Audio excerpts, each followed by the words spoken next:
Uma vez que veraizon é um processo gradual, irá fazer com que as uvas acabem amadurecendo cada uma no seu próprio tempo. Então a razão do cacho não amadurecer todo ele de uma única vez. Olá a todos, sejam bem-vindos a mais um vídeo aqui no canal Verde Moçambique. Pedimos desculpas aí a todos os inscritos do canal, porque já faz um tempinho que não colocamos novos vídeos aqui, justamente por causa da correria do dia a dia e algumas ocupações, acabamos ficando um pouco de longe do canal, mas estamos de volta para trazer mais conteúdos interessantes para todos. E no vídeo de hoje nós iremos falar sobre veraizon. Veraizon, que é uma palavra de origem francesa, que significa nada mais, nada menos do que um momento em que as uvas ou as bagas das uvas começam a mudar de cor. Podemos ver aqui que esse cacho acaba de arrancar com esta fase de veraison, que é o procedimento de mudança de cor, né? Sabemos que as uvas inicialmente elas são completamente verdes, né? Logo que elas se formam, crescem, são todas elas verdes, tanto para as uvas tintas, tanto para as uvas verdes mesmo, brancas, né? Ou para as uvas douradas. Todas elas iniciam-se verdes e depois do processo de veraison, cada uma começa a ganhar a sua própria cor, né? Dependendo da variedade e do tipo de uvas que for. Veraison é um processo que vai fazer com que as uvas comecem a entrar no estágio de amadurecimento. Então, cerca de 4 pontos principais podemos identificar no momento de veraison. O mais claro e óbvio é basicamente a mudança de cor, né? Começamos a notar que as bagas começam a ganhar alguma cor diferenciada daquele verde inicial. Nesse caso, para estas uvas que são uvas com uma cor mais vinho, elas devem avançar para um cor de vinho mais intenso, né? Começam a passar por um vermelho, por um rosado, até chegar à cor final. Mas o momento inicial em que começam a aparecer esses pigmentos, essa coloração é veraison, chama-se veraison. Através da biologia, nós sabemos que o que dá cor verde às plantas é uma substância chamada clorofila. Então, essa substância também está presente nas bagas das uvas, por isso que nós vemos as uvas inicialmente verdes.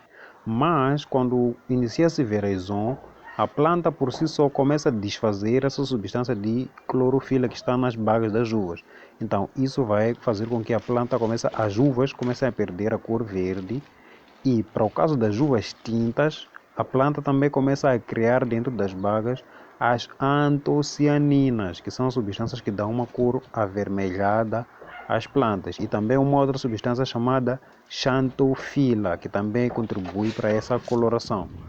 Por outro lado, no caso das uvas brancas, ao invés de se formarem as antocianinas que dão a cor vermelha, aqui se formam as carotenoides, que são as que dão aquela coloração que se difere do verde anterior, que é da fase do crescimento e da formação das bagas. Então, com as carotenoides, começamos a ver algumas uvas começam a se tornar mais douradas, outras começam a aparentar um amarelo leve e algumas começam a ficar mais translúcidas, deixando passar um pouco mais de luz. Então, isso é o que acontece em relação à mudança de cor das uvas. A fase de veraison marca a passagem da fase do crescimento das bagas para a fase de maturação das bagas. Então, nessa fase, a planta primeiro começa a reduzir a quantidade de água que envia para as uvas. Então, isso começa a afetar, isso começa a influenciar no surgimento ou no aumento do nível de açúcares, que são glucose e frutose, que são açúcares naturais das frutas.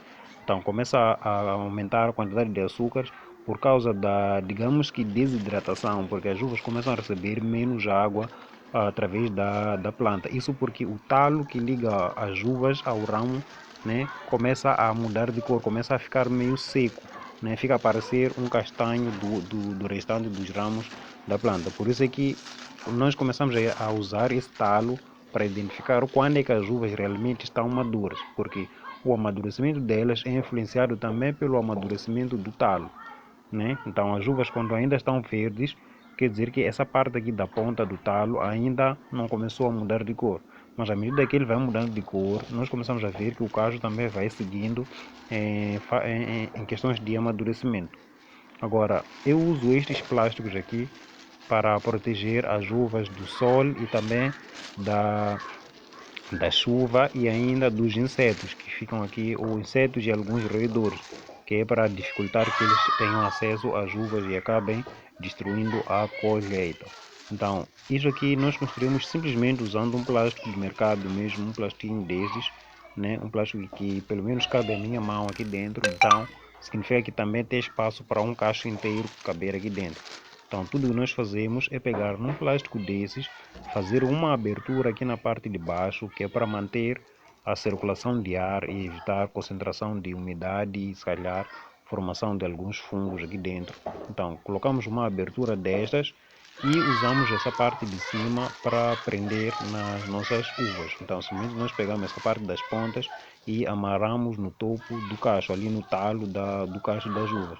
Então as uvas ficam ali dentro e à medida que vai chovendo, o sol primeiro que não bate com tanta intensidade sobre as uvas e a água da chuva começa a escorrer por fora. Então evita também estar sempre a molhar as uvas. E isso também evita que se desgaste aquela substância de pruína, aquela substância que parece um pó que fica na superfície das uvas, né? Iremos fazer um vídeo ainda sobre a pruína para falar sobre ela especificamente, mas pegamos esse plástico e simplesmente fazemos questão de encaixar o cacho de uva dentro do plástico e fazemos um nó cá em cima.